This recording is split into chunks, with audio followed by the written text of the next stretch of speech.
Hello ಸ್ನೇಹಿತರೆ, ಇವತ್ತಿನ ವಿಡಿಯೋದಲ್ಲಿ ಜನವರಿ 2025ರಲ್ಲಿ ನಡೆದಂತಹ BBA ಮೊದಲನೇ ಸೆಮಿಸ್ಟರ್ನ ಕನ್ನಡ ಪ್ರಶ್ನೆ ಪತ್ರಿಕೆಯನ್ನು ನೋಡೋಣ ಬನ್ನಿ.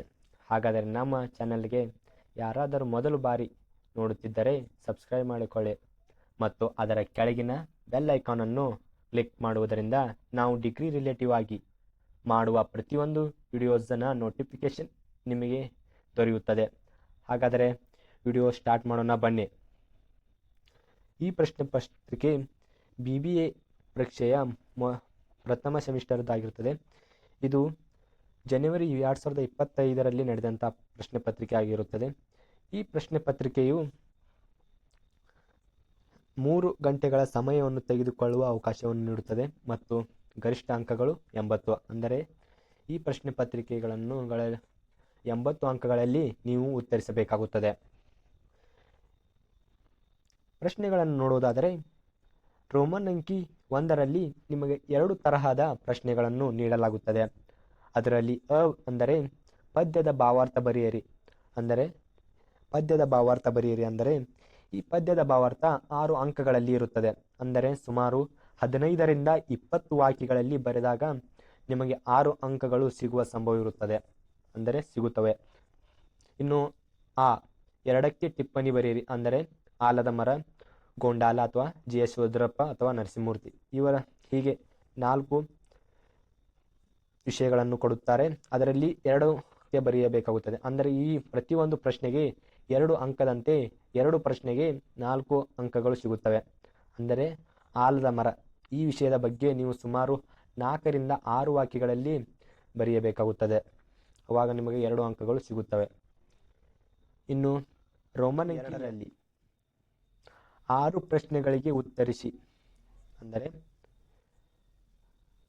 6 ಪ್ರಶ್ನೆಗಳಿಗೆ ಸಂಕ್ಷಿಪ್ತವಾಗಿ ಉತ್ತರಿಸಿ.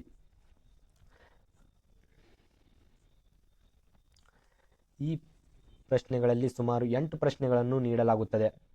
ಅದರಲ್ಲಿ 6ಕ್ಕೆ ಉತ್ತರಿಸಬೇಕು. ಪ್ರತಿ ಪ್ರಶ್ನೆಯು 5 ಅಂಕಗಳನ್ನು ಹೊಂದಿರುತ್ತದೆ. ನೀವು ಸುಮಾರು 15ರಿಂದ 25 ವಾಕ್ಯಗಳಲ್ಲಿ ನೀವು ಉತ್ತರಿಸಿದಾಗ ನಿಮಗೆ 5 ಅಂಕಗಳು ದೊರೆಯುತ್ತವೆ. ಇಲ್ಲಿ 8 ಪ್ರಶ್ನೆಗಳನ್ನು ನೀಡಲಾಗುತ್ತದೆ. ಅದರಲ್ಲಿ ಕೇವಲ ನಿಮಗೆ ಪರ್ಫೆಕ್ಟ್ ಇರುವ 6 ಪ್ರಶ್ನೆಗಳನ್ನು ಉತ್ತರಿಸಬೇಕಾಗುತ್ತದೆ. ಇನ್ನು ರೋಮನ್ ಅಂಕಿ 2ರಲ್ಲಿ 2 ಪ್ರಶ್ನೆಗಳಿಗೆ ವಿವರವಾಗಿ ಉತ್ತರಿಸಿ. 2 ಪ್ರಶ್ನೆಗಳಿಗೆ ವಿವರವಾಗಿ ಉತ್ತರಿಸಿ. ಅಂದರೆ ಇಲ್ಲಿ ಸುಮಾರು 4 ಪ್ರಶ್ನೆಗಳನ್ನು ನೀಡಲಾಗುತ್ತದೆ. ಅವುಗಳಲ್ಲಿ 2ಕ್ಕೆ ಉತ್ತರಿಸಬೇಕಾಗುತ್ತದೆ. ಈ ಪ್ರಶ್ನೆಯು ಒಂದು ಪ್ರಶ್ನೆಗೆ 10 ಅಂಕಗಳನ್ನು ನೀಡಲಾಗುತ್ತದೆ.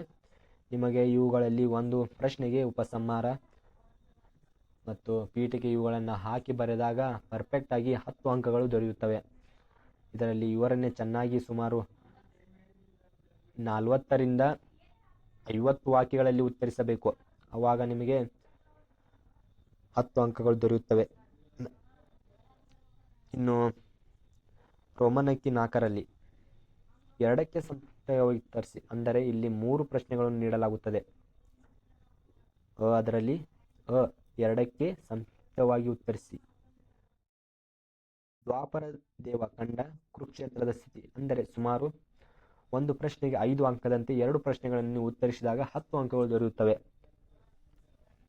ಆದ್ದರಿಂದ ನೀವು ಪ್ರತಿ ಪ್ರಶ್ನೆಗೂ ಸುಮಾರು 15ರಿಂದ 20 ವಾಕ್ಯಗಳಲ್ಲಿ ಉತ್ತರಿಸಬೇಕಾಗುತ್ತದೆ. ಇದು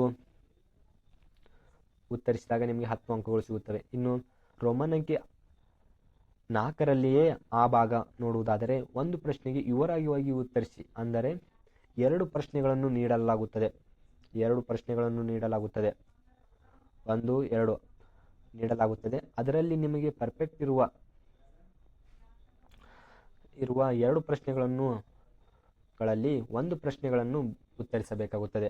ಆ ಪ್ರಶ್ನೆ 10 ಅಂಕಗಳನ್ನು ತೆಗೆದುಕೊಳ್ಳುತ್ತದೆ, 10 ಅಂಕಗಳನ್ನು ನೀಡುತ್ತದೆ.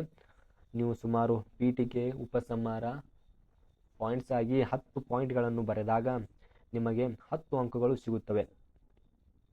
ಹೀಗೆ ನೀವು ಸೂಚನೆಯಂತೆ ಅಂದರೆ ಹೇಳಿಕೆಯಂತೆ ನೀವು ಉತ್ತರಿಸಿದಾಗ ಸುಮಾರು 80 ಅಂಕಗಳನ್ನು ಪಡೆಯುತ್ತೀರಿ. ಅಂದರೆ ನೀವು 6 ಪ್ರಶ್ನೆಗೆ ಸಂಪೂರ್ಣವಾಗಿ ಉತ್ತರಿಸಿದಾಗ ಸುಮಾರು 8ಕ್ಕೆ 8 ಉತ್ತರಿಸದೆ ಕೇವಲ 6ಕ್ಕೆ ಉತ್ತರಿಸಬೇಕು. ಆದ್ದರಿಂದ ನಿಮಗೆ ಸುಮಾರು 5 ಅಂಕದಂತೆ 30 ಅಂಕಗಳು ದೊರೆಯುತ್ತವೆ. ಪ್ರತಿ ಪ್ರಶ್ನೆಗೆ 5 ಅಂಕದಂತೆ 30 ಪ್ರಶ್ನೆಗಳು ದೊರೆಯುತ್ತವೆ. ಹೀಗೆ ಎಲ್ಲ ಪ್ರಶ್ನೆಗಳನ್ನು ಸೂಚನೆಯಂತೆ ಅಂದರೆ ಮೇಲೆ ನೀಡಿರುವ ಸೂಚನೆಯಂತೆ ಉತ್ತರಿಸಿದಾಗ ನಿಮಗೆ ಸರಿಯಾಗಿ ಅಂಕಗಳು ದೊರೆಯುತ್ತವೆ. ಇದು ನಿಮ್ಮ ಮೊದಲನೇ ಸೆಮಿಸ್ಟರ್ನ BA ಪರೀಕ್ಷೆಯ ಜನವರಿ 2025ರಲ್ಲಿ ನಡೆದಂಥ ಕನ್ನಡ ಭಾಷಾ ಪತ್ರಿಕೆ ಆಗಿರುವುದರಿಂದ ಇದರ ಕ್ವಶನ್ ಆನ್ಸರ್ಗಳನ್ನು ಮುಂದಿನ ವಿಡಿಯೋದಲ್ಲಿ ನಾವು ವಿವರಿಸಲಿದ್ದೇವೆ. Thank you. ಇದು ನಿಮ್ಮ ಕರ್ನಾರ್ಜುನ IAS ಅಕಾಡೆಮಿ.